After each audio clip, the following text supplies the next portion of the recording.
Et ensuite, vous passez vers les équipements. Il est là, il est bien allumé. Ah oui, pardon. Super. Super. Bon, moi, je fais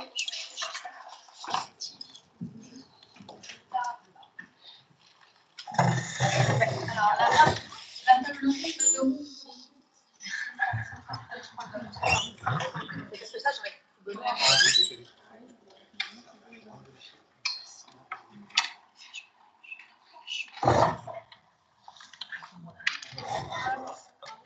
donc, eh bien, on va reprendre donc, cette séance et la poursuivre avec la table ronde, avec deux interlocuteurs que j'ai présentés tout à l'heure, mais qui me rappellent. Donc, Laurent Debarbieu, directeur de recherche à l'Institut Pasteur, qui dirige l'équipe bactériophage, vraiment là, spécialiste du sujet, et depuis longtemps, puisque au téléphone, vous m'avez dit qu'au moins officiellement, vous aviez travaillé depuis 2006 sur le sujet. Donc, et Paola De Carli, qui est microbiologiste, non, biologiste, pardon, biologiste, dans le micro, et donc, en fait, directrice, enfin, qui dirige la recherche de l'association Vaincre la mucoviscidose, donc avec cette approche particulière dont vous allez nous parler. Et vous m'avez demandé au préalable que chacun se présente dans la salle. Donc, est-ce qu'on peut faire un petit tour de table rapide, éventuellement avec un micro.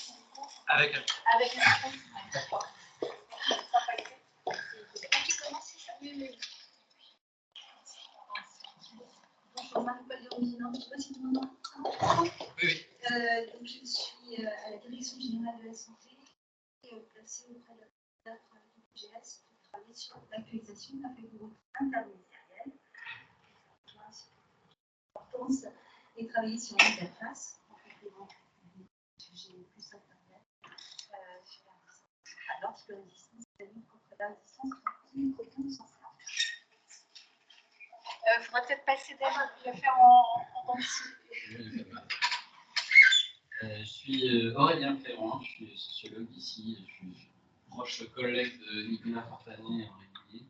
Je suis à la fois historien des sciences et sociologue des sciences et je travaille sur les recherches et l'expertise sur les questions de projets d'antibiotiques et de bactéries résistantes dans l'environnement. Aussi sur les questions d'antibiorésistance, sur la composante un peu plus environnementale de ce projet.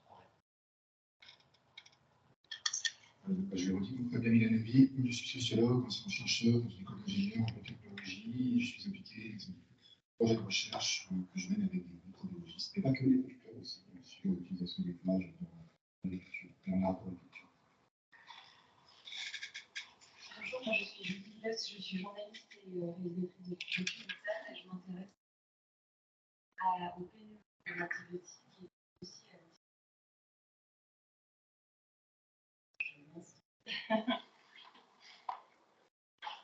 bonjour, je suis Charlotte Huntington, j'entends beaucoup Charlotte aujourd'hui, ça me perturbe. Et j'ai vachement mon mémoire à l'HEC sur la construction de données. Avec juste une question, avec qui? Bonjour, je m'appelle Daphne Dillou et je suis actuellement apprentie au sein de la MMPI. La mission sur l'antibiorésistance au sein de la direction générale de la santé. Bonjour, je m'appelle Claude, je suis mission à la mission du service de prévention des infections et d'antibiorésistance à la DGS. Bonjour, Marie Mercier, pharmacien, également à la MMPIA, à la DGS. Bonjour, je m'appelle Sabine Châtelet, je travaille avec Paola De Carli à l'association Vaincre la mucoviscidose. Bon, Henri Guillet, je suis sociologue au CNRS et accueilli ici à Dauphine, dans les locaux de Dauphine. Et avec Nicolas, Aurélien et pas mal d'autres gens qui sont à distance ou absents aujourd'hui, malheureusement, on coordonne plusieurs projets sur les questions de politique de réduction des antibiotiques en élevage au départ via Nicolas, et puis maintenant plus généralement sur un projet qui démarre depuis quelques mois sur le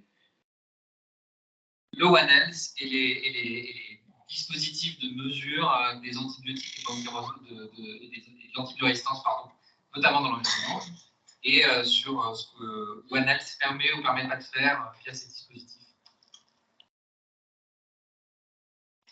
Alors, je m'appelle Élodie Rosanne, je suis future doctorante sur la médiatisation de l'antibiorésistance à l'UPB, donc l'Université du Pays Basque en Espagne, à Bilbao, sous la direction de Jocelyne. Et sur le problème de l'antibiorésistance. Ouais, depuis 1946, on a l'introduction de la pénicilline et voir comment il a évolué d'un point de vue médiatique, mais aussi avec une analyse des cadres, tous les acteurs qui participent.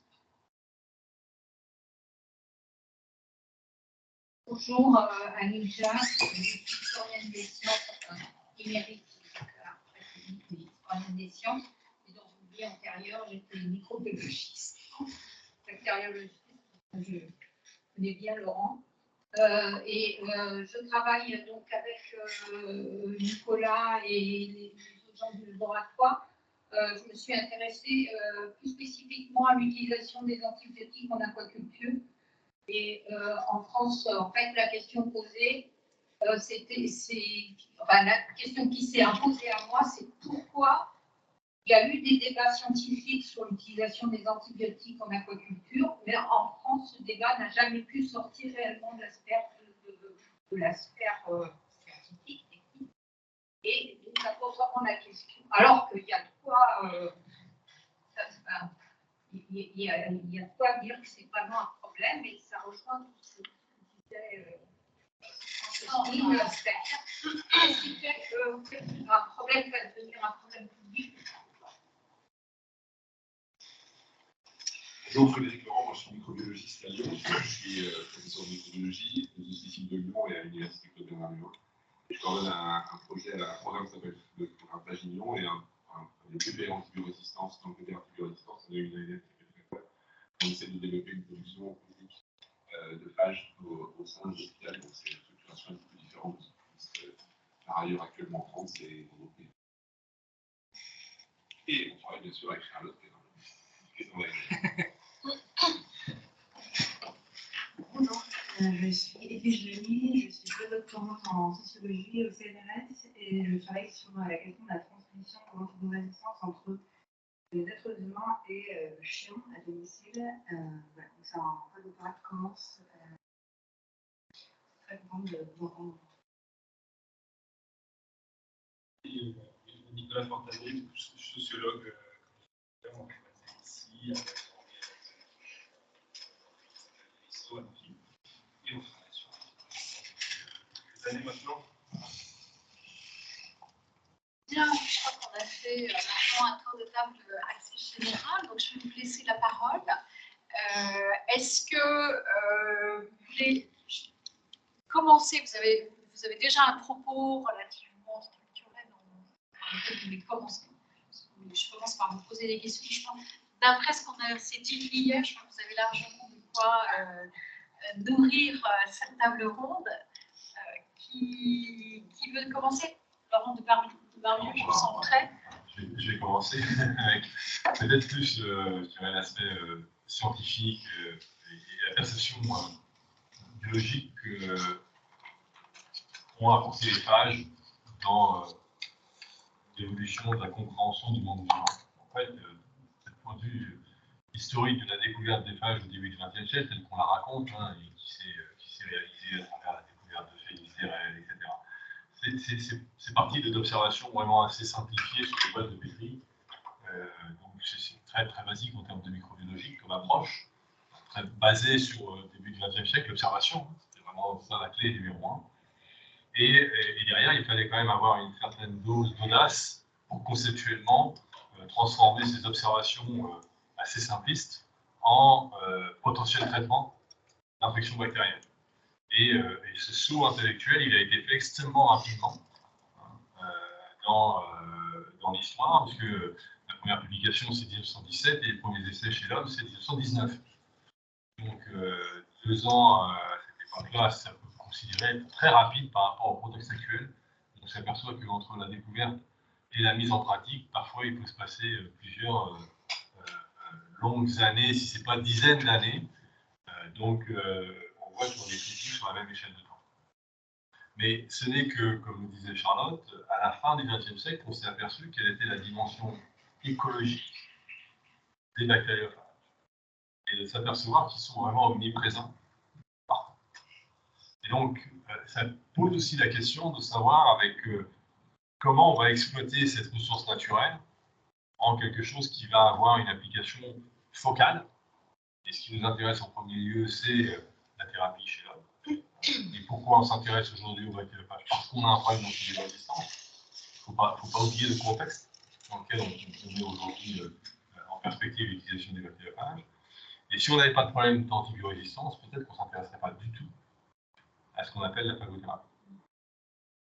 Donc, il faut garder ça aussi présent à l'esprit, de ne pas saisir une opportunité pour qu'après, sur le long terme, on se dise, bah, après, il y aura une autre opportunité. Il n'y aura peut-être pas non plus. Dans l'environnement tel qu'on le connaît aujourd'hui, tel qu'on l'appréhende aujourd'hui en tant qu'être humain, les phages font partie de toute la microbiologie, coexistent avec les bactéries, et ces ennemis naturels qui permettent de contrôler les populations bactériennes à l'échelle mondiale. Charlotte discutait brièvement qu'on en a jusqu'à une perception sur des cycles géochimiques. C'est-à-dire, si on n'arrive pas, si les populations bactériennes au niveau global n'étaient pas contrôlées par, en partie, les bactériophages, on serait envahi de microbes. Au niveau de la planète. Il y a ces conceptions qu'il faut bien comprendre pour s'apercevoir et appréhender que les bactériophages sont des éléments de contrôle des populations bactériennes. Et ce qu'on veut essayer de mettre en place dans une application thérapeutique ciblée chez un patient ou chez un élevage, c'est résoudre un problème focal. Et pas résoudre un problème général, mondial ou planétaire. Et donc, il faut vraiment faire attention à cette échelle. Alors, on fait aussi souvent référence dans le domaine qu'on n'est pas à court de ressources.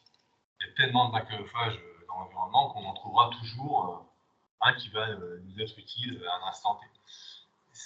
On ne peut pas être sur des choses aussi simplistes.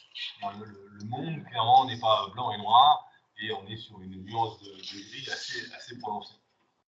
Donc on doit aussi rester prudent sur le fait qu'on ne va pas trouver ad vitam aeternam des bactériophages en l'espace de quelques secondes pour trouver la solution vis-à-vis des patients A, B, C ou D. Et ça nous interroge aussi, quelque part, sur cette population de bactériophages qui est extrêmement dynamique. Par définition, un virus va se multiplier, et le virus qu'on aura demain, ce n'est pas le même virus qu'on a aujourd'hui. On l'a très bien vu, et on le voit encore dans l'actualité, tout ce qu'on est infection virale et sans faire allusion au Covid.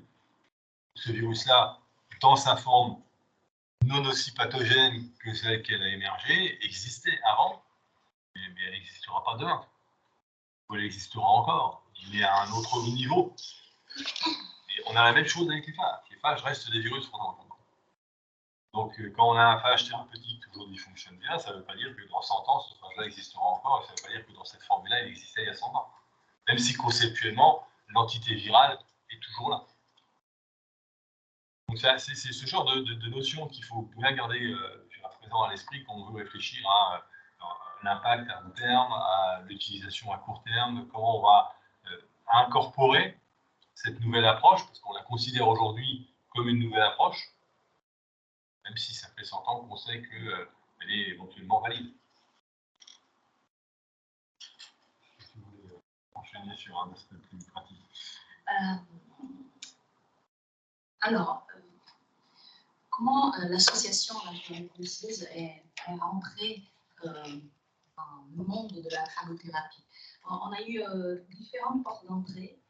Une est celle de la science et une autre est celle de la demande de la part des patients et des familles. Juste un mot sur l'association. On est une association qui a plusieurs missions.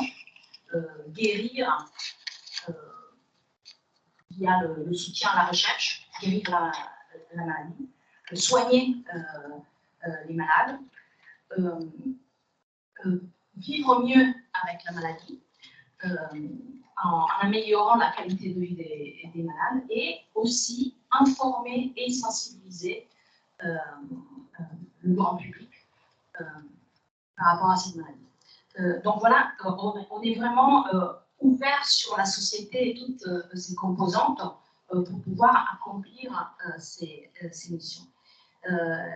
Et donc c'est pour cela dans les années, il y a une quinzaine d'années, disons, la phagothérapie comme approche revenait sur le devant de la scène. On s'y est intéressé du point de vue scientifique et on est même allé chercher les rares chercheurs français qui, comme Laurent, s'intéressaient à cette problématique d'un point de vue recherche fondamentale. Parce qu'on a dans nos outils de soutien à la recherche un appel à projet qui est ouvert à tous les domaines, non seulement recherche fondamentale, mais aussi clinique et en sciences humaines et sociales, j'y reviendrai.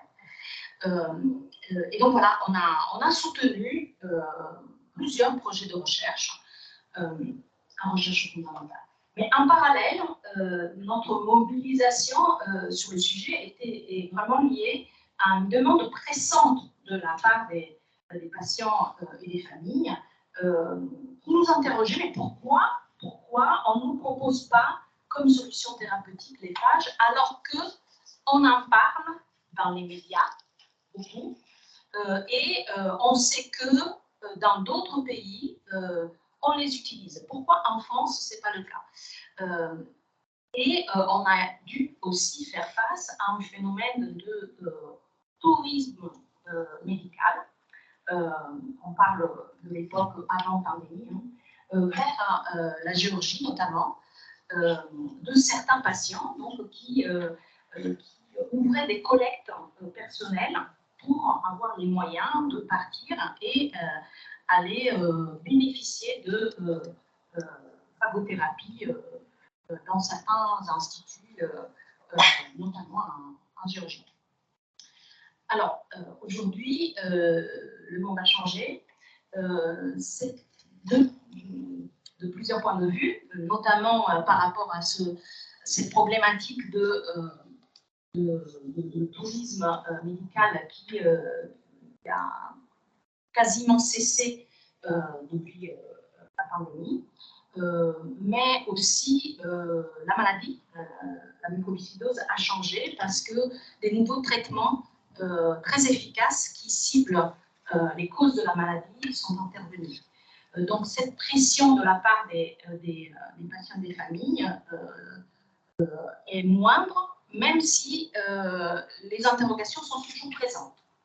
Et les problématiques en termes de recherche sont là, en termes de recherche fondamentale, parce qu'il y a encore des questions ouvertes sur la phagothérapie au niveau de connaissances fondamentales, mais aussi la recherche avance du point de vue clinique parce que il y a les premiers essais cliniques qui sont en cours actuellement, qui ciblent donc des patients atteints de mucoviscidose et d'infections chroniques à différents germes et qui pourraient apporter les données cliniques qui manquent pour avancer dans le développement d'une éventuelle thérapie phagique dans le contexte de la mucoviscidose.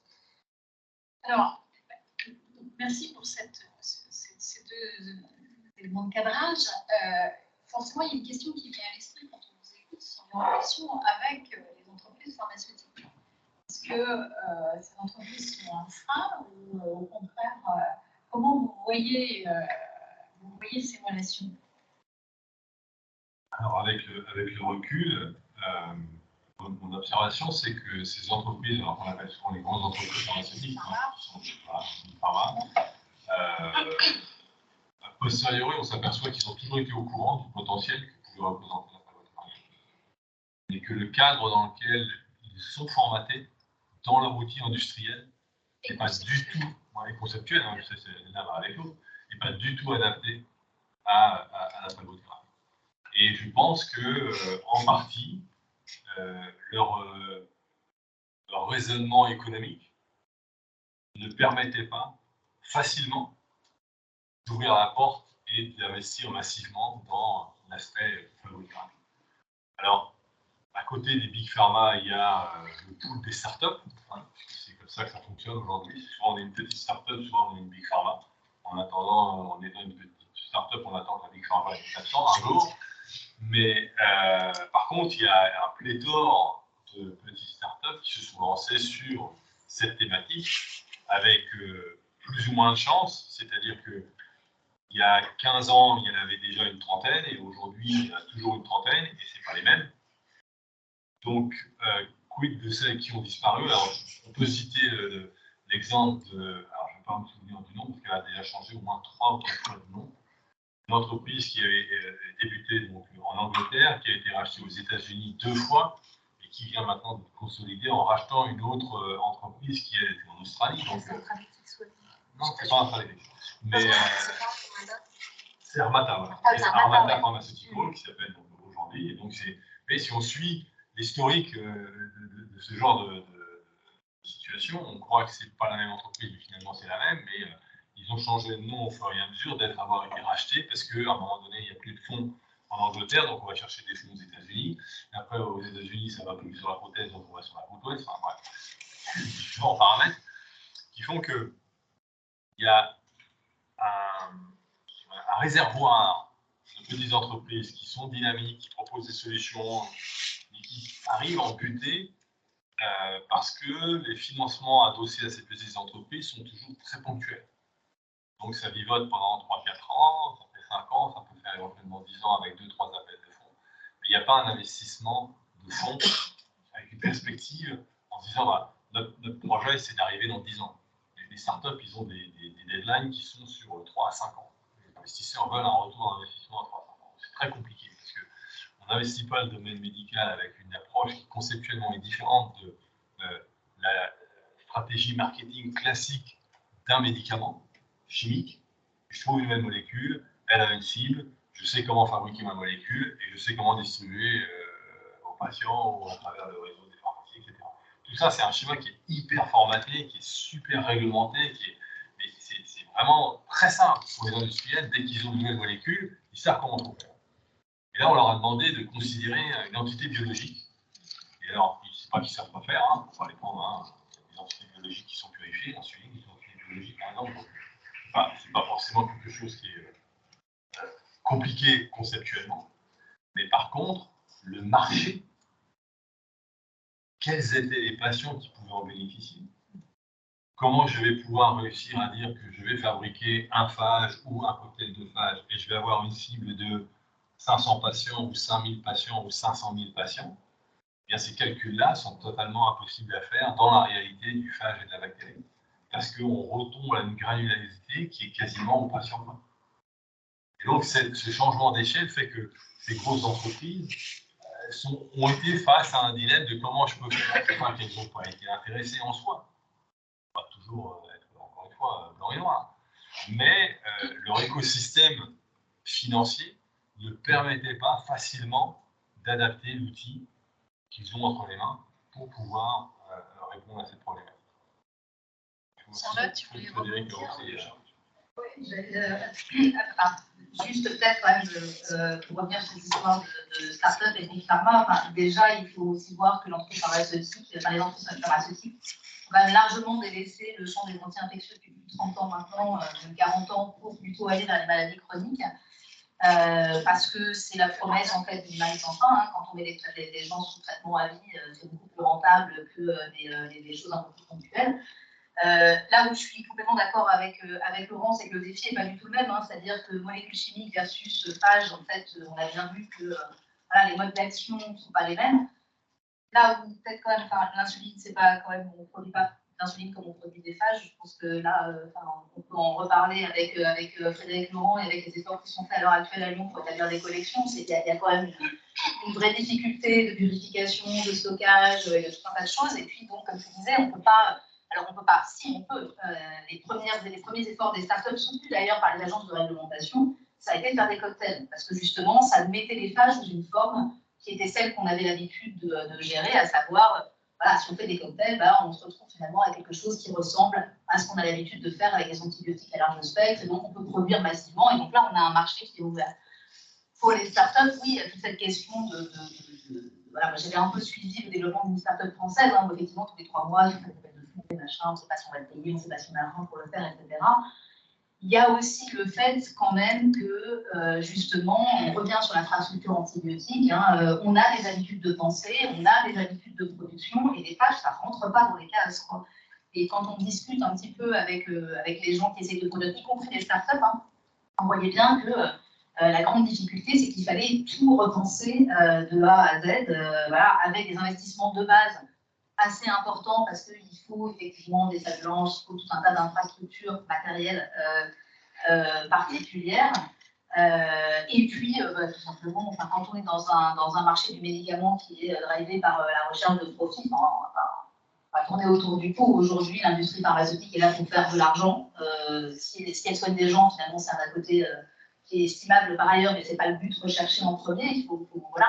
Je ne parle pas des gens qui travaillent dans les industries, encore une fois, je veux dire qu'il voilà, y a la différence entre les gens, les gens que j'ai rencontrés, des startups, sont des gens formidables, qui ont vraiment envie de soigner les gens. Le système dans lequel ça s'insère, les infrastructures de production de médicaments, c'est encore autre chose. Voilà. Donc tout ça pour dire que aujourd'hui, juste pour finir sur, voilà, il y a des alternatives. Moi, j'insiste beaucoup. Il y a un livre de Maurice Cassier qui s'appelle « Il y a des alternatives », qui est absolument fabuleux, qui montre comment historiquement, finalement, on pouvait totalement éviter le modèle de production dominant des médicaments aujourd'hui, qui repose sur le profit de la brevetabilité, la propriété intellectuelle à tout bas, etc. Les brevets, c'est les années 60 en France, donc en fait, avant ça, il n'y avait pas. On ne peut pas breveter les entités thérapeutiques. Et donc, il y a des alternatives. Alors, bon, là, on a les représentants de Pagignon, entre autres. Il y a aussi des alternatives qui existent dans d'autres pays, mais ces alternatives sont publiques. Et là encore, je pense que c'est des modèles qu'il va falloir imaginer collectivement, hein, et qui permettent en fait de chanter un peu. Ça ne veut pas dire que je suis pas en train de dire que le privé c'est mal. On peut tout à fait imaginer des partenariats public-privé. La question, c'est qui tient les rênes dans l'histoire.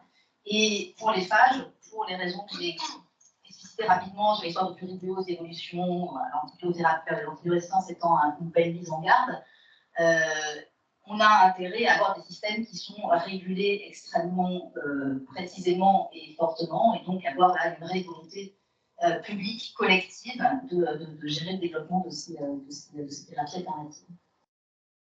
Très bien, vous avez certainement des choses à ajouter. Oui, donc je pense qu'effectivement, on est arrivé actuellement sur la phagothérapie un peu à la croisée des chemins, et on a une problématique, comme on l'a bien dit, sur des problématiques de réglementation. Parce qu'actuellement, le phage n'a toujours pas de statut très précis. Est-ce que c'est un médicament ou pas un médicament? Si c'est un médicament, très clairement, ça n'ira que vers des privés et pas vers du public, notamment la réglementation en France. Et ça coupera toute possibilité de production publique de phage. Donc là, c'est nos tutelles qui doivent prendre des décisions. Ça, c'est la première chose. Et puis, si c'est pas un médicament, ça prend en fait, il pourrait y avoir un système dual. Si c'est un médicament, je ne suis pas un spécialiste, mais il y a des formes de tutelle. Mais globalement, si dans la loi, c'est un médicament, si un industriel est capable de produire des phages, même si dans mon hôpital, je sais produire des phages thérapeutiques, je serai obligé de tourner vers le marché avant d'utiliser mes phages. Je ne peux pas utiliser des phages, par exemple, l'amoxicilline. Si dans un hôpital, on arrive à produire de l'amoxicilline, de toute façon, on n'a pas le droit d'utiliser, on doit d'abord passer par le marché. Donc, probablement qu'il faudrait aller vers un système qui soit dual, c'est-à-dire à la fois un système où il y a du médicament et de la préparation hospitalière à l'hôpital. Ça, c'est la première chose. La deuxième chose, c'est effectivement, le problème, c'est que la phagothérapie est très personnalisée actuellement. Effectivement, comme dit Charlotte, on ne sait pas des cocktails de phage tout près, et puis on les produit en grande quantité. On adapte notre phagothérapie à chaque patient en faisant un phagogramme avant, et parmi la liste des phages que l'on a, on dit celui-ci sont les meilleurs, c'est celui-ci qu'on prend pour traiter tel patient. Et ce schéma-là est très compliqué à organiser par des big pharma, parce que globalement, c'est un modèle où en fait, on fait du cas par cas. Alors ça se rapproche de ce qui est fait pour les carticelles, par exemple, actuellement, pour cancérologie.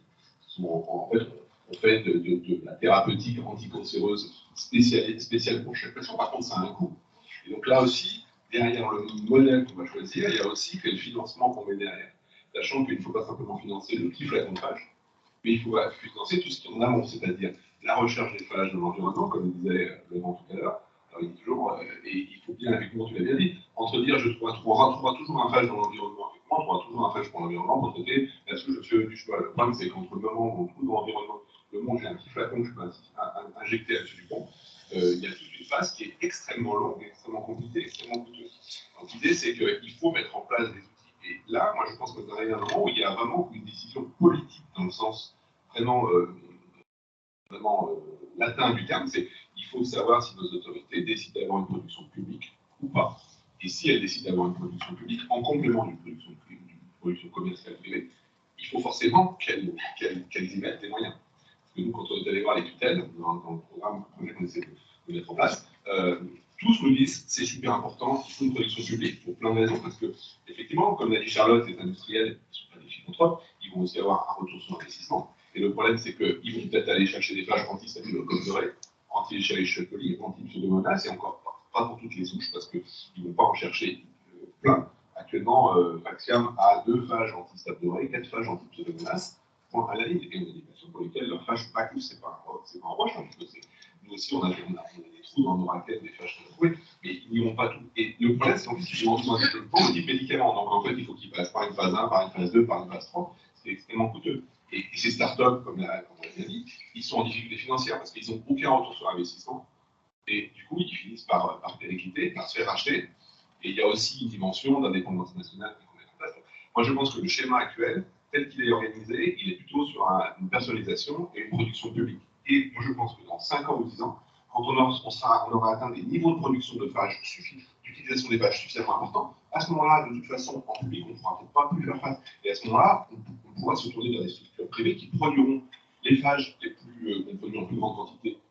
Ils produiront eux, et puis nous, au niveau public, on continuera avec la structuration qu'on a mis en place à faire des phages pour d'autres pathogènes beaucoup plus rares, moins souvent, mais dont on a besoin pour les patients, et que les industriels et les produits n'étaient pas rentables pour eux. Il y a un osement, c'est pour ça que le schéma, un petit peu, ce que moi je vois, c'est un peu pas la structuration juridique, mais le fonctionnement, c'est les établissements français du sang, qui produisent des dérivés sanguins qui sont utilisés pour les patients. Et l'État, au départ, a misé pour mettre en place ces structures-là. Et je pense que le système dual privé-public est tout à fait logique. Et si on veut un système public, il faut trouver les financements. Merci beaucoup pour cette intervention extrêmement éclairante. Paola, vous voulez réagir? Oui, je voulais revenir sur la question de la relation avec l'industrie et du rôle que les associations de patients peuvent jouer. On a l'habitude d'avoir affaire avec l'industrie, que ce soit petit ou grand, aussi sur d'autres plans, bien sûr, que la phagothérapie, aussi pour le développement de cliniques. Dans la MECO, on a donc une expérience récente très enrichissante où on a su vraiment pousser les murs, notamment en France. On va discuter du sujet, comment on a fait. Donc, les associations de patients ont vraiment un rôle clé, et notamment pour pouvoir porter ces problématiques dans le domaine public. On avait commencé par ça, la discussion ce matin. Nous, on a cette capacité de mobilisation parce qu'on a affaire, de par nos missions, avec l'ensemble des acteurs, et on est capable de mettre tout le monde autour de la table. Pourquoi? Parce qu'on représente les besoins finaux, l'objectif final, au moins un de ces objectifs. Alors, je suis entièrement d'accord avec ce que vous êtes en train de dire. Ça, c'est le schéma idéal. Le problème, quand même, quand on veut faire concrètement ce qui se passe en termes de présence des associations dans l'espace public, et en particulier en France, de présence des associations de patients, si on fait une comparaison avec d'autres pays d'Europe, notamment en Scandinavie, on les trouve quand même peu présentes. Et donc, ça va avec la question que Charlotte a soulevée tout à l'heure, qui est en fait la présence du problème de l'antibiorésistance dans l'espace public. Et si on fait tourner le manège des acteurs et qu'on l'arrête sur les patients, effectivement, c'est par là qu'il faut commencer. Mais je ne suis pas sûre qu'ils soient très présents dans l'espace public et qu'ils soient très médiatisés. Enfin, je dis qu'on va peut-être en parler aussi. Mais, donc, je renvoie aussi là-bas. Bah, oui, c'est vrai, idéalement, mais concrètement, il faut concrètement, il y a une dynamique qui doit se faire. Les médias ont certainement un rôle. Ils l'ont eu à un certain moment, ils pourraient l'avoir à nouveau. C'est sûr que il faut que tout le monde soit autour de la table. On a dit aussi que les sciences humaines et sociales pourraient s'intéresser plus à ce qu'on essaie de faire. Voilà. Et alors, nous, on a été un peu... on a passé une étape, un cap récemment.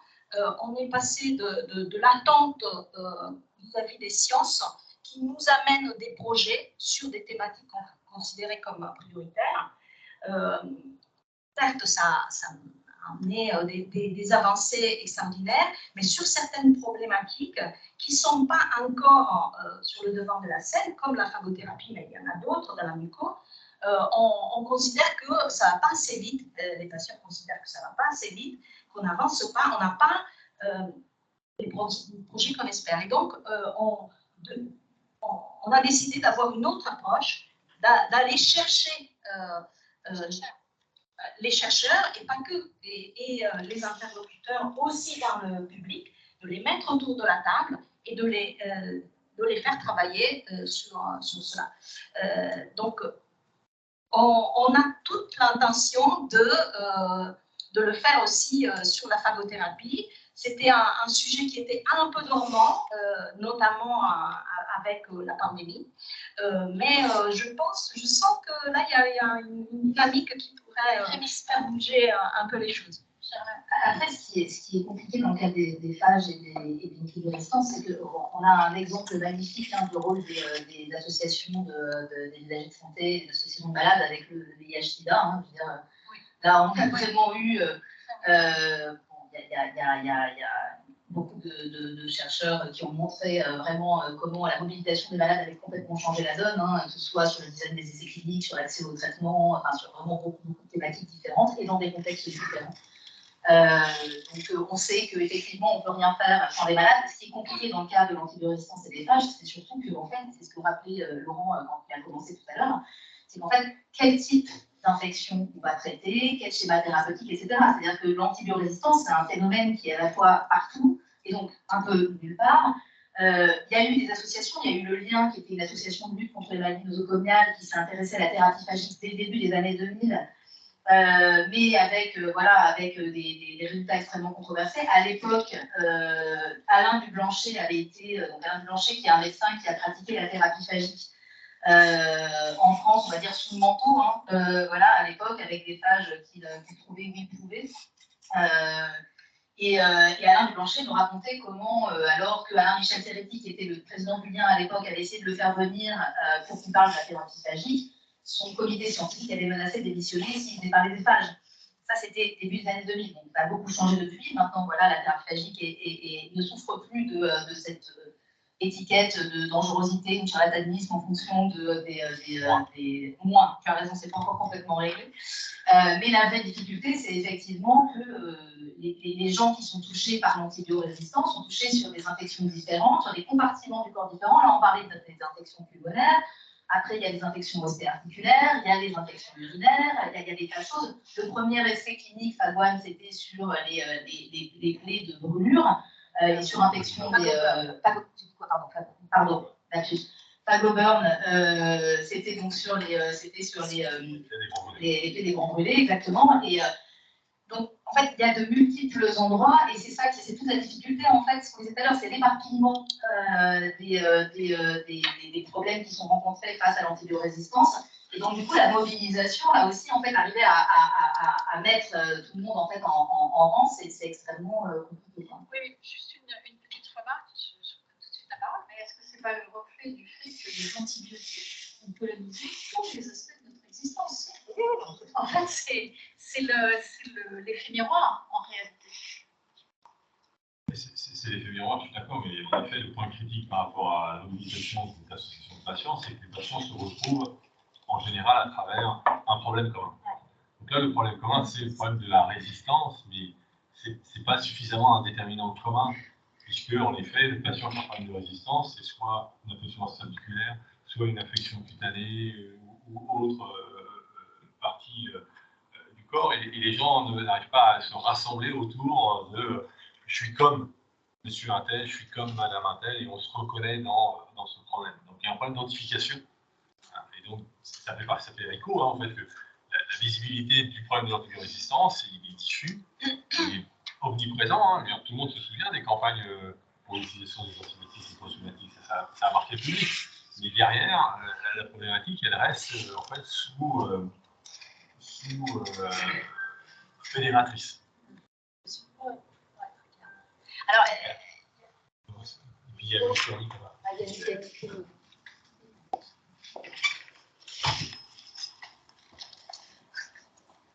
Moi, je pense effectivement qu'il y a besoin des associations de patients.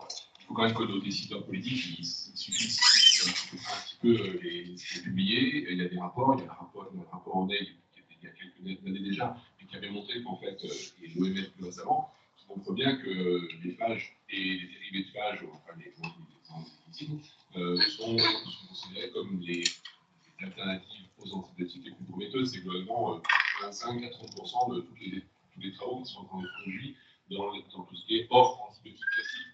Donc, ça, de l'OMS, l'OMS ne choisit pas de façon anarchique ses axes prioritaires. Donc, il y a un moment, c'est une décision, je leur dis, une décision politique. C'est le ministère. Ils l'ont très bien fait en Australie. En Australie, ils ont développé un petit peu la phagothérapie. Le ministère de la Santé australien vient de mettre 3,5 millions de dollars australiens pour les 2 prochaines années, pas sur 10 ans, pour développer la phagothérapie. Et ils vont. En France, on était plutôt en avance. En Europe, on est plutôt dans le lead. Là, tout le monde est en train de bouger en Europe. Si la France ne bouge pas, on va perdre tout le lead qu'on a. C'est pas tant d'argent que ça. Il faut voir les millions d'euros qui sont dépensés pour d'autres choses, pour avoir accès à certaines thérapies. Là, il y a le besoin de mettre quelques millions d'euros pour lancer la machine et pour la développer. Et on peut s'organiser, on peut le structurer au niveau français. C'est une décision publique. Et si elle n'est pas, il n'y aura pas de production publique, c'est clair. Et je pense que certaines tutelles sont bien conscientes que les structures privées ne tiendront pas. Ou alors elles sont rachetées par des Chinois, par des Américains. Tu vas parler d'Armata. Armata, effectivement, c'est 800 millions d'euros à la bourse aux États-Unis.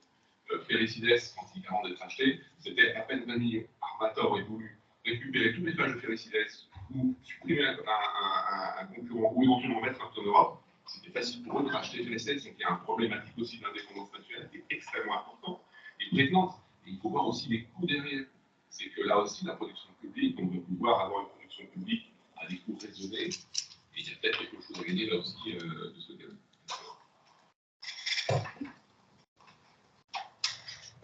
Oui, moi je pense vraiment qu'il y a que le processus réglementaire pour arriver à la mise sur le marché d'un médicament et qui s'est forgé au cours des années n'est pas du tout adapté à ce type de thérapie. En fait. Et donc, il y a ça qui faut faire bouger. C'est pas uniquement, par exemple, quand vous parliez d'infrastructures, ça fait partie aussi des infrastructures qui bloquent ce type de thérapie. Tout à fait. Enfin, la question réglementaire, elle est centrale dans le cas de la thérapie phagique, mais juste pour préciser quelque chose, la question du médicament, le fait que le phage soit vécu comme un médicament en tant que tel, moi au départ j'avais tendance à penser que c'était le frein majeur. Le frein majeur n'est pas forcément celui-là, parce que le frein majeur à l'heure actuelle, c'est plutôt la question de ce qui va avec la réglementation, à savoir l'evidence-based medicine et la façon dont les essais cliniques sont pensés aujourd'hui. Encore une fois, il faut des essais cliniques, mais il y a des changements à apporter. Il y a la reconnaissance des collections de cas qui peut être rentrée en ligne de compte. Il y a plein de façons d'adapter. En fait, c'est un dispositif épistémologique, un essai clinique. Hein. Donc, en fait, on peut... Il n'est pas en soi écrit dans le marbre qu'il doit se dérouler de telle ou telle façon. On peut changer la façon dont il se déroule et les gens sont en train de travailler là-dessus aujourd'hui.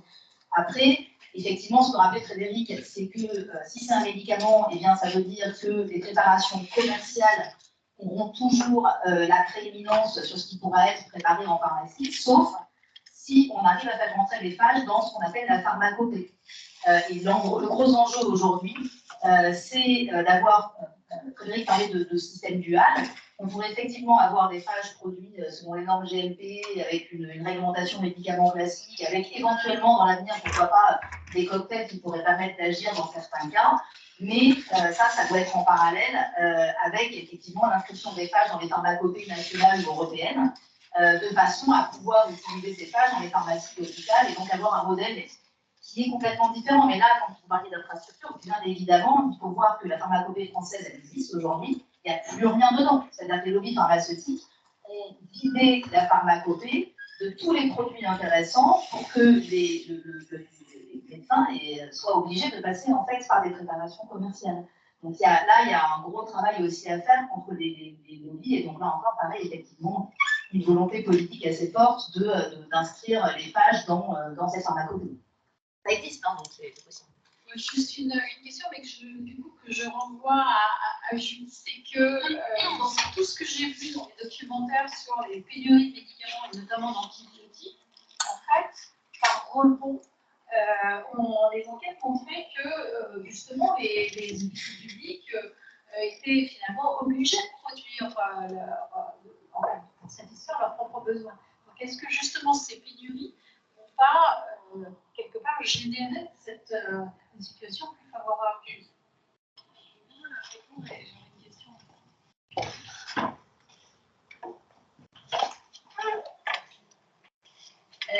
Oui, alors déjà par rapport à la question de tout à l'heure, c'est vrai que l'antirésistance, on n'en parle pas tant que ça. Et c'est un peu le but, moi en tout cas de ma venue ici, j'aimerais en parler, mais c'est vrai que c'est un peu, c'est un sujet très complexe. Alors oui, dans mon dernier documentaire, on avait parlé de la production de pharmaciens dans les hôpitaux. De mémoire, c'était les curares. Voilà, donc c'était très intéressant. C'est une situation un peu exceptionnelle. Aujourd'hui, on parle encore beaucoup, effectivement, de production publique. Et moi, en fait, en vous écoutant, alors c'est très intéressant, du coup, parce que je m'intéresse notamment aux nouveaux antibiotiques, comme par exemple la plasmomycine, qui avait été en fait développée, qui a été développée aux États-Unis, et puis finalement, qui n'est jamais arrivé en Europe. Je me disais, tiens, les phages, peut-être une autre solution. Et en fait, là, en vous écoutant, je me dis, mais finalement, effectivement, qui va produire, en fait? Est-ce que les industriels vont s'y mettre? Est-ce qu'il faut absolument une production publique? Qu'est-ce que vous en pensez? Alors, moi, personnellement, ouais, on peut faire un tour rapide. Alors, juste pour les curares, effectivement, pour répondre parce que les curares, c'est un cas magnifique, mais ce qui est génial dans cette histoire, c'est donc pour la petite histoire, pendant la pandémie, une pharmacie d'hôpital, qui d'ailleurs à Lyon, en fait, a produit des curares de qualité excellente et reconnue d'ailleurs par la NSM au passage. Et alors là, c'est pas de la naïveté, hein, c'est juste, je pense, c'est une forme de naïveté politique quand même. L'idée qu'ensuite les pharmacies d'hôpital pourraient atténuer les pénuries de médicaments, c'est un vœu pieux dans la mesure où les entreprises pharmaceutiques ne permettront jamais, je dis bien jamais, que les pharmacies d'hôpital puissent, en cas de pénurie, produire des médicaments. Parce que si on inscrit ce genre d'amendement, et d'ailleurs ils ont voulu, je veux dire, juste après la pandémie, il y a des pharmaciens d'hôpital qui ont voulu inscrire dans la loi de financement de la sécurité sociale, ont voulu donc faire passer un amendement comme quoi les pharmacies d'hôpital pourraient pallier les pénuries des entreprises pharmaceutiques. Et bien évidemment que l'amendement n'est pas passé, parce que ça voudrait dire que dans ce cas-là, le public met un pied dans la porte. Si on reconnaît qu'ils peuvent produire en temps de pénurie, ça veut dire qu'ils peuvent produire tout court. Et donc ça veut dire qu'il n'y a pas de raison que les pharmacies ne fassent pas ça sur une base routinière. Donc de ce point de vue-là, si vous voulez, je pense que là, ça va être beaucoup plus compliqué que ça. Et voilà. Et l'autre aspect, c'est que les pharmaciens disaient, bah oui, mais comme ça pourrait permettre, après tout, les entreprises pharmaceutiques sont comptables et elles ont le lead, mais elles sont reconnues responsables et on peut les mettre, en fait, on peut les assigner en justice s'il y a des pénuries pour les médicaments essentiels. Oui, qui décide quels sont les médicaments essentiels? Les entreprises pharmaceutiques. Donc en fait, c'est le serpent qui se mord la queue et donc elles ne sont jamais responsables de rien. Donc voilà, là c'est juste sur le côté un peu cynique de la chose. Donc du coup, vous comprendrez pourquoi moi je considère effectivement qu'il faut une production publique de phages, pour deux raisons. Et c'est un peu la façon dont j'écris le livre était vraiment pour soutenir ces deux raisons-là. La première, c'est l'accès, parce que, comme je disais, il y a deux modèles, soit on fait des cocktails, on les produit en masse, etc., et donc on peut les vendre pas cher, mais là, eh ben, en fait, on se met dans une situation dans laquelle on va pourrir les écosystèmes. Voilà, tout simplement, on va déverser dans les milieux et on n'a absolument aucune idée de ce que ça peut générer. Et donc, si ils privilégient le massif, bah, il y a ce problème environnemental qui arrive. Et s'ils privilégient le sur-mesure, bah, dans ce cas-là, ils vont les vendre extrêmement cher. Et donc, on n'aura pas d'accès possible, généralisé.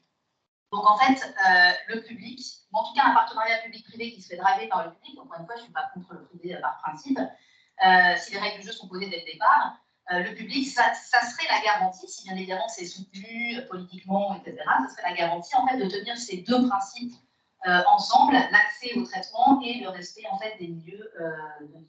Voilà. Moi, je suis plutôt effectivement pour cette raison en faveur d'un public ou d'un partenariat public-privé raisonné.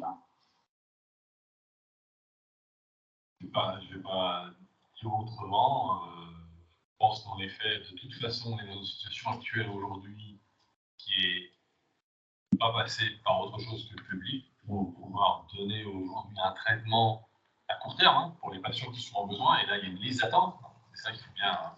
On parle du fait que la licence n'est pas en haut de l'agenda. Ben, en fait, on ignore les patients qui sont en attente de traitement. Alors, je ne dis pas qu'on va traiter toutes les personnes avec des phages, mais il y a une liste d'attente, clairement. Et comme on sait qu'il y a une spécificité, il va falloir faire du sur-mesure. Et pour ça, le public sera la méthode la plus souple pour y arriver. Donc ça, c'est la première pierre à l'édifice. Et comme le disait Frédéric, je pense qu'on peut en effet imaginer que d'ici quelques années, on ait identifié certains phages, certaines familles de phages. Je ne sais pas, c'est un peu trop difficile de visualiser ce que pourrait être l'avenir, mais on peut envisager que pour certaines applications, l'industrie propose une solution qui soit beaucoup plus valorisante que le traitement qui va rester individuel, parce que la faiblesse de l'établissement public, c'est qu'il ne va jamais réussir à produire en quantité importante.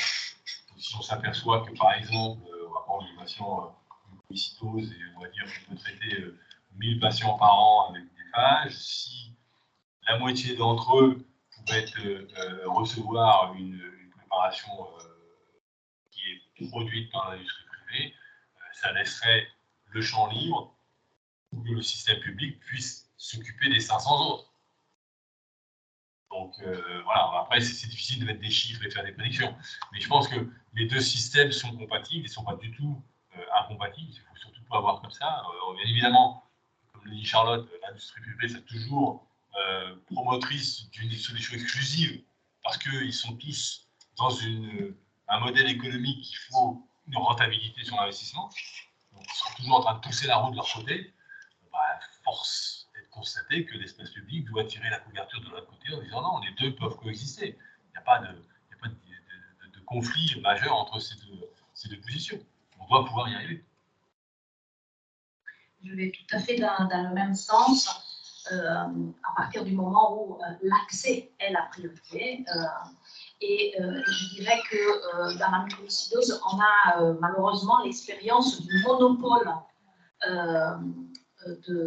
dans le laboratoire de la famille de médicaments qui ciblent la cause de la maladie. Donc, pour ne pas les citer, Vertex aujourd'hui prétend pouvoir traiter l'ensemble des patients atteints de mucoviscidose, ce qui a un impact terrible sur le développement d'alternatives, parce que ça décourage fortement les investisseurs sur toute autre piste de recherche. Donc, bien entendu, de par cette expérience, on ne peut qu'être contre le monopole et aller vers des solutions mixtes, privé-public, nous paraît le plus intéressant par rapport à l'effectif d'accès pour les patients. Vous vouliez ajouter quelque chose? Ouais, vous avez tout Laurent l'a bien repris, moi je pense qu'il y a un système dual. Effectivement, actuellement, l'un des problèmes des startups, parce que les grosses entreprises n'y vont pas, notamment pour des questions de profitabilité, c'est d'avoir un système dual parce que les petites structures ont un retour sur investissement qui pour l'instant est équivalent à zéro. C'est même pas un problème de facturation et tout ça, c'est qu'en fait les startups actuelles, ce qu'elles espèrent, c'est pouvoir se vendre à un moment ou à un autre, et racheter à un moment ou à un autre par la très grosse structure, c'est leur objectif. Donc en fait, les coûts sont extrêmement élevés et en fait, elles ont du mal à tenir. Il faut savoir quand même, c'est sur la production, je vais dire. Actuellement, en Europe, il n'y a qu'un seul producteur privé, c'est Jafra. Ce qu'il faut savoir, c'est que toutes les autres startups qui existent ne produisent pas, même en France. SDS Faxiam ne produit pas ses phages. Elle a des phages propres qu'elle fait produire à l'étranger. Elle n'a pas d'usine de production actuellement. Ce qu'on essaie de développer à Lyon, c'est la seule production qui existe en France. On a des collègues, bien sûr, en Belgique, Jean-Paul Carnet, qui est l'hôpital militaire. Il faut savoir que c'est un hôpital militaire qui produit ces phages thérapeutiques. Globalement, on est en train d'expliquer à Jean-Paul Carnet qu'il n'est pas là pour produire pour l'Europe entière. Et on lui a demandé de se recentrer sur des objectifs de recherche, qui est beaucoup moins, et ça va essayer de transférer vers une start-up belge. Et on a un collègue à Lausanne, qui l'a cité, qui est Grégory Rech, qui essaie de monter une production publique là aussi avec des difficultés. Mais autrement, il n'y a pas de production en propre, même dans le privé, à part Jafra, qui est une structure qui ne fait que de la production, qui ne fait pas de la commercialisation. Elle produit à façon. Donc c'est ça qu'il faut avoir en tête. Et je pense que l'objectif à terme, ce sera un système de réseau de centres de production en Europe. Et on échangera à la fois nos produits et les phages, et on échangera les productions de phages. Et en fait, nous, dans la structuration qu'on a fait avec la NSM, ce qu'on est en train de faire, c'est ce qui va être produit, le schéma de production a été validé, et en fait, on va produire ce qu'on appelle des MPUP, c'est-à-dire 1 litre de phage après purification, on aura 1 litre purifié. Ce litre-là, c'est un MPUP, ça on peut l'envoyer partout en Europe. C'est le vrac qu'on veut utiliser.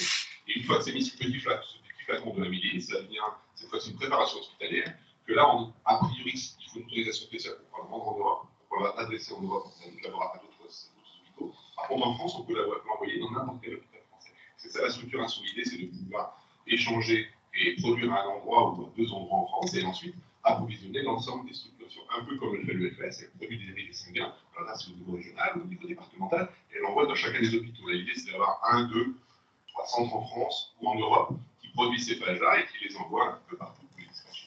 Juste une question avant de conclure. Vous avez évoqué la défense en Belgique, la défense en Belgique et en France. Alors, la Belgique, parce que c'est ancestral, ils ont une structuration très particulière, ils ont un hôpital qui depuis très longtemps a développé ces types de production-là. En France, il n'y a pas de production de l'armée. En fait, c'était. En fait. Il n'y a pas d'intérêt. Ah, si, il y a d'intérêt. Ah oui, c'est parce que historiquement, Fagoburn a été financé par l'armée. Et aux États-Unis, c'est la même chose. Hein. Les premiers, la plus grosse base, la plus grosse collection, c'est celle de la Navy. Enfin, en tout cas, c'est Rick Evans qui m'a dit ça. Et donc, bien évidemment, que l'armée, historiquement, pour l'hôpital militaire. Il n'y a pas de production. C'est la particularité de l'hôpital en Belgique, c'est qu'ils ont une structure de production. Et le CUEDS, c'est pas branché. Et en France, non, ils ne sont pas partis là-dessus. Ils ont des financements, il y a des appels d'offres. Des appels d'offres, il y a des appels d'offres de l'armée, je sais pas comment ça s'appelle. C'est un vrai nom de femme. Astrid. Les programmes Astrid, où ils financent, mais en propre, ils n'ont pas de production particulière. Et l'intérêt des phages, et notamment pour l'armée, c'est qu'en fait, il y a des traitements pour les patients, mais on peut l'utiliser aussi pour la décontamination, notamment sur les champs de bataille, éventuellement s'il y a des produits bioterroristes et tout ça qui sont mis sur les champs de bataille, pour se contaminer très rapidement. C'est pour ça que l'armée est intéressée. Et en France, il n'y a pas de production en propre. Et aussi le fait qu'ils sont moins soumis, enfin ça c'était Pyrénées qui racontait ça, c'est vachement intéressant d'un point de vue de la recherche militaire, c'est qu'en fait, comme ils ont une médecine d'urgence, dans lesquelles ils s'en battent un peu des réglementations. C'est vrai que quand on est sur le terrain en zone de conflit, en fait, les réglementations sur les médicaments passent un peu à la trappe, et ça laisse une plus grande liberté, notamment dans le choix des types de thérapies qu'on veut tester, développer, etc. Bien. S'il n'y a pas d'autres... Oui, une dernière question. J'ai une question sur les pathologies qui peuvent être soignées, ciblées par la phagothérapie. Il me semble que ce n'est pas accessible pour tous les types d'infections en fonction sur la localisation de l'infection. Il y a une question de la manière d'administrer la préparation. En fait, ça a beaucoup changé par rapport à ce qu'on proposait il y a 20 ans. On disait qu'il faut juste faire des applications locales et on n'ira pas beaucoup plus loin que ça. Et en fait, on a été surpris de voir dans la littérature des cas cliniques qui ont été publiés, alors on va pas dire qu'il y en a beaucoup, hein, mais il y en a quand même eu un certain nombre, dans différents pays. C'est vraiment quelque chose qui n'est pas localisé sur un centre qui serait spécialisé. D'applications intraveineuses avec des succès assez importants. Et donc, en fait, on s'aperçoit qu'à travers une application intraveineuse, beaucoup de cliniciens vous diront que c'est la porte d'entrée à de nombreux traitements, de nombreuses infections, parce qu'avec la circulation, on peut quand même toucher plusieurs organes. Donc, il restera des cas pour lesquels ça ne va forcément pas être le meilleur traitement possible. Bon, après, par définition, on sait que tout ce qui est bactéries intracellulaires va forcément être moins accessible à un traitement par les phages que des bactéries qui n'ont pas de cycle de développement intracellulaire. Après, il faudrait plutôt se tourner vers les cliniciens pour voir jusqu'à quel point telle ou telle application serait favorable, moins favorable. Dans la littérature, on voit clairement les infections urinaires, c'est possible, les infections respiratoires, c'est possible, les infections oculaires, conductives, osseo-articulaires. Donc on a une liste qui est assez longue. Moi, je ne vais pas médecin, je ne vais pas faire une liste à la travers, mais on a quand même beaucoup de champs d'application. L'expérience nous dira si, oui ou non, on a plus ou moins de succès dans telle ou telle situation. Après, la différence, elle est peut-être juste pour compléter, c'est aussi pour la preuve, pour la question de la preuve d'efficacité. Pour l'instant, l'idée, c'est quand même de cibler des infections dans lesquelles on peut assez clairement faire la preuve dans la démonstration en fait, de l'efficacité des phages. Et donc, par exemple, Raphaël, elle préconisait des infections urinaires parce que c'est un lieu clos, donc en fait, on injecte les phages et donc on peut être quasiment persuadé que c'est ça. Les osteoinfections, les infections sporticulaires, c'est un peu la même chose, c'est-à-dire en plus là, on sait que les bactéries ne pénètrent pas à certains endroits. Fred parlerait mieux que moi de la question des biofilms, où les phages pourraient aussi permettre là une grande efficacité sur les biofilms alors que les antibiotiques ne pénètrent pas. Voilà, donc il y a toute la question de la preuve de concept derrière qui va aussi influencer beaucoup le type d'infection qu'on va choisir en priorité de traiter. Un commentaire, c'est important de montrer la variété des pathologies sur lesquelles les phages pourraient avoir un impact, mais c'est aussi important de nuancer les choses. J'en parle parce que dans la mucoviscidose, on a fait les frais d'une médiatisation un peu trop générique qui n'apportait pas cette nuance, et donc on a créé des faux espoirs, des espoirs excessifs, alors qu'on avait encore besoin de preuves et notamment de conditions précises d'efficacité. Et c'est ce qui a fait partir en Géorgie personnes qui après se sont cassées le nez face à des situations très complexes. Question, enfin, c'est naïf, mais c'est pas le but de parler de l'éventuel développement de la phagothérapie vétérinaire, mais en tant que tel, il y avait des projets de recherche interdisciplinaires qui se lançaient, mais en fait, je me suis fait, en vous écoutant, je me faisais la réflexion, mais dans quelle mesure l'éventuel développement de ce type de débouchés thérapeutiques et commerciaux, en fait, pourrait constituer un support, un levier, en fait, au développement de la production et la commercialisation des phages humaines, parce que l'histoire l'a montré, je suis excité à les travaux de notre collègue Delphine Verdun, mais même l'histoire des antibiotiques, la production et la commercialisation des antibiotiques à destination des humains, a reposé en fait sur la diversification de ces débouchés, notamment en agriculture, et d'autant plus que, je dirais là-dessus, mais il y a évidemment tout un tas de spécificités sur le cycle du médicament vétérinaire, etc., y compris dans le domaine de toutes les étapes de la chaîne du médicament.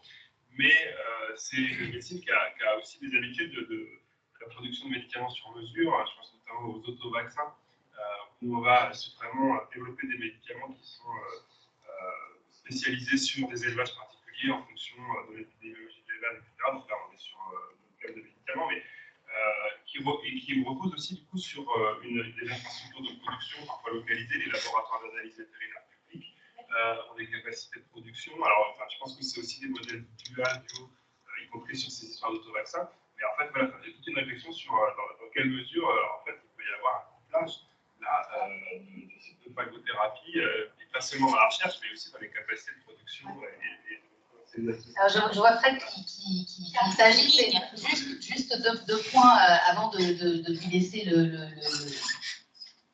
micro.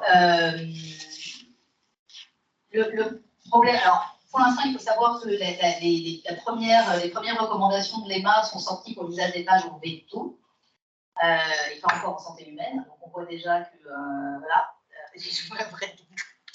Mais voilà, moi, le problème que j'identifie, et avec, enfin, je sais que c'est une crainte qu'on partage avec Frédéric, moi je ne suis pas du tout contre l'utilisation des phages en veto ou en environnemental. Il y a une précaution d'usage, à mon sens, c'est que dans l'immédiat en tout cas, si on doit utiliser les phages en veto, ça serait bien qu'on évite de l'utiliser sur les pathogènes que les animaux partagent avec les humains, pour des raisons évidentes d'acquisition de résistance.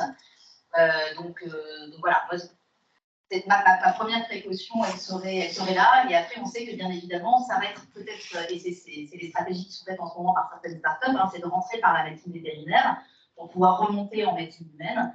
Mais là encore, moi, j'ai pas de problème avec ça. Si on est hyper au clair, si on a une régulation et un contrôle drastique, ce qui implique, à mon sens, la mise en place de plateformes de décision collective avec des gens en médecine humaine, en médecine vétérinaire, en environnement, des microbiologistes, des associations d'usagers de santé. Enfin, là, il faut vraiment arriver à mettre en place un système de concertation publique interdisciplinaire. Ouais. On a déjà discuté avec Charlotte, c'est clair que moi je suis tout à fait favorable à l'utilisation des phages en phytothérapie pour les vétérinaires. Par contre, par pitié, ne les utilisez pas sur les pathogènes qui sont aussi des pathogènes humains, sinon on va repartir comme avec les antibiotiques et la roue sera repartie dans le sens. Et il faut faire attention même parce que certains phages, par exemple Enterococcus secorum, ça ne donne pas d'infection chez l'homme. Par contre, c'est un problème pour la diarrhée des poules, etc. Donc là, chez nous, en pathologie humaine, il n'y a pas d'infection avec cette espèce-là.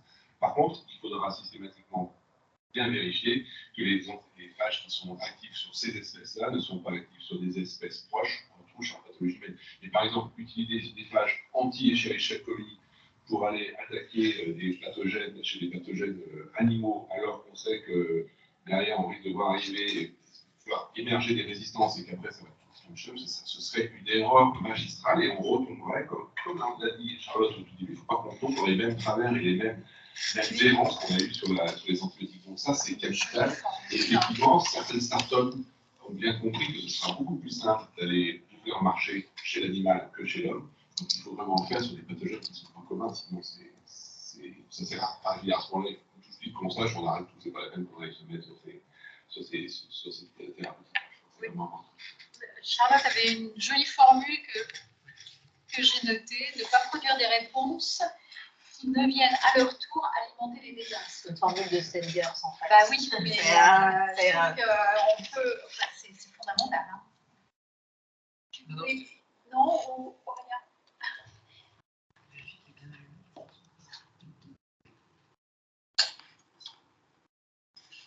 Moi, j'avais une question sur, justement, ça a été évoqué à l'instant, le rôle des phages sur les questions environnementales, notamment Charlotte, tu parlais tout à l'heure de gens qui allaient chercher des phages dans les eaux usées.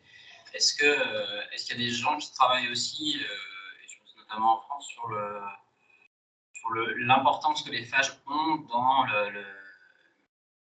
en fait, vu ce que vous avez dit, on pourrait penser que les phages aident à juguler la dispersion des bactéries résistantes dans l'environnement. Surtout si elles sont présentes dans les eaux usées. Je sais qu'aujourd'hui, il y a beaucoup de questions autour du rôle des stations d'épuration, etc., qui sont censées être moins chaudes, etc. Je vais laisser Laurent répondre, parce qu'à mon avis, tu as plus de vues que moi sur cette question. Alors, en fait, en connaissance scientifique, on n'a pas de raison de penser que les phages fassent la différence entre, dans la très grande majorité des phages, ne fait pas la différence entre une bactérie qui est résistante aux antibiotiques ou pas résistante aux antibiotiques. Il y a quelques cas de chemin croisé. Hein, certains phages reconnaissent protéines à la surface de la bactérie pour pouvoir attaquer ces bactéries. Et cette protéine elle est aussi impliquée dans la résistance aux antibiotiques. Alors peut-être que de temps en temps, on s'aperçoit que quand on est résistant à l'un, on est sensible à l'autre, quand on est résistant à l'autre, on devient sensible. Il y a quelques jolies histoires comme ça, mais conceptuellement, c'est plus des cas, je dirais, anecdotiques par rapport aux grands dessins que sont les interactions phage-bactéries dans l'environnement.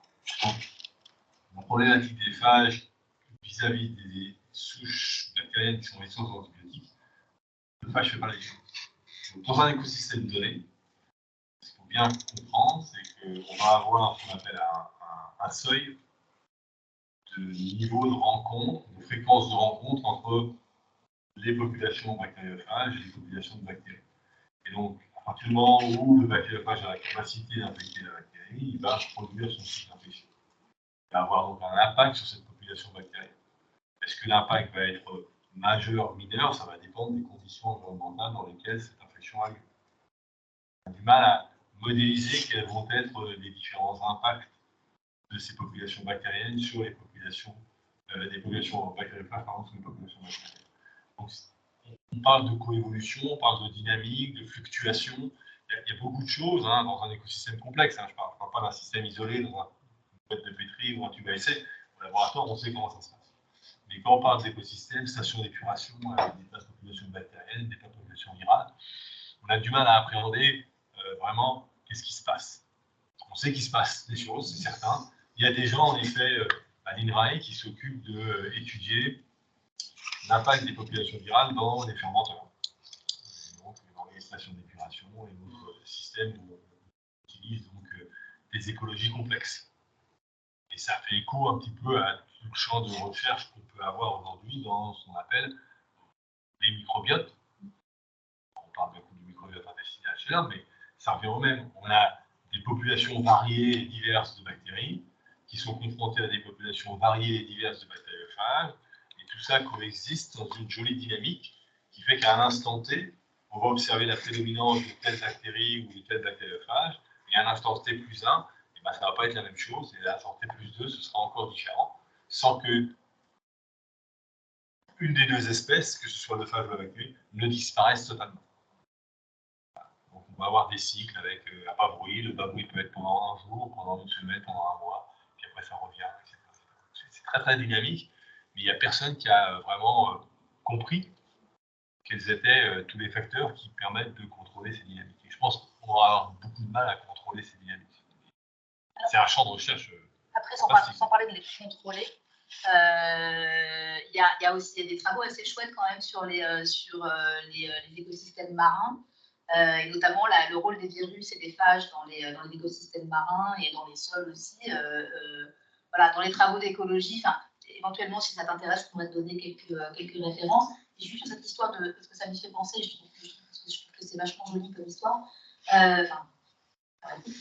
Il y a différentes façons aujourd'hui d'envisager l'utilisation des phages en thérapie. Et par exemple, Paul Turner à Yale, avec son collaborateur dont le prénom m'échappe, il s'appelle Chan, je m'en rappelle son prénom, parce que Turner c'est microbiologiste et Chan c'est médecin. Et en fait, eux utilisent les phages pour rendre les bactéries de nouveau sensibles aux antibiotiques. Voilà, c'est une des possibilités en termes de développement de traitement. Et je trouve ça assez intéressant parce que justement ça laisse la possibilité de rendre de nouveau sensibles les bactéries. Alors c'est très ciblé, c'est chez une personne, là encore une fois, dans une boîte de pétri, etc. On ne parle pas du tout de choses dans des environnements complexes. Mais voilà, c'est une autre possibilité d'utilisation des phages, parce que là on a parlé d'une utilisation en fait simple, de phages naturels, mais en fait il y a beaucoup de possibilités. Et il y a aussi l'utilisation des lysines de phages. Et là, on retombe sur quelque chose de très antibiotique en termes de fonctionnement. C'est-à-dire que les lysines, c'est les enzymes produites par les phages qui permettent de la désintégration de la membrane bactérienne. Et là, il y a d'excellents résultats avec l'utilisation des lysines de phages. Mais pour la question environnementale, moi, c'est là que je vais maintenant. Et c'est fascinant, mais presque le même problème qu'avec les microbes dans le monde en général. C'est-à-dire que on ne sait pas étudier, modéliser des écosystèmes à ce point complexe, en fait. Il y a des sortes de champs virales et de pompes biologiques et tout ça que je trouve assez fabuleux.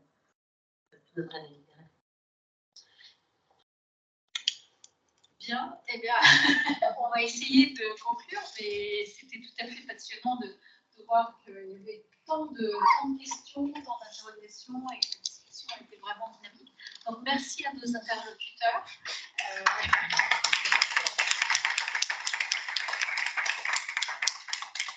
Et puis, merci à nos invités aussi, tous ceux qui ont animé ce débat.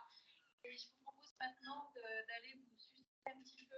On a préparé un buffet installé là.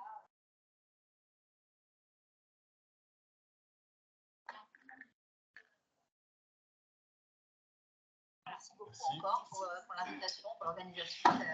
C'est super bien reçu. Alors, je rigole parce que tu avais activé la fonction transcription. Ah oui, ça marche. Non, mais attendez, c'est hilarant. Tout à l'heure, j'essaye de ne pas regarder parce que ça sort des trucs. Ah oui, ah ouais, ça retranscrit n'importe quoi, c'est génial. C'est fabuleux. Et là, on regarde passer les trucs. Ça n'a aucun sens. C'est ça la partie. Mais c'est bien.